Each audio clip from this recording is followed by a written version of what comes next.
ساوث افریقہ خلاف د نن میچ د پاره پاکستان خپل پلیئنگ اناونس کړي د پلیئنگ الیون اناونس کړي تاسو له سکرین باندې هم کاری ټرای نیشن سیریز د ساوث افریقہ خلاف دا یو سیمی فائنل میچ چې د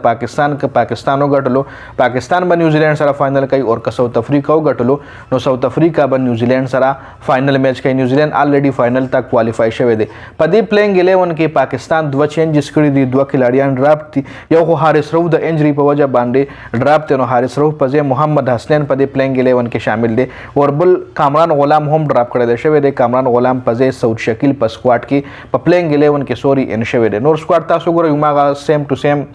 پلیئنگ الیون دی فخردمان بابر اعظم سعود شکیل چې کوم دی په ون ډاون باندې دار کامران غلام په ځای ان شوی دی محمد رضوان کپتان هم دی وکټ کیپر هم دی سلمان علي آغا طیب طاهر خوشدل شاه شاهین افریدی محمد حسنین د حارث روف په ځای ان شوی دی نسیم شاه او ابرار احمد نسیم شاه په دې میچ کې لږ پرفارمنس ورکول پکار دی ډیر ټایم وشو نسیم شاه غرنګ پرفارمنس نه د ورکړې کم چې هغه نه توقعات لرل کیږي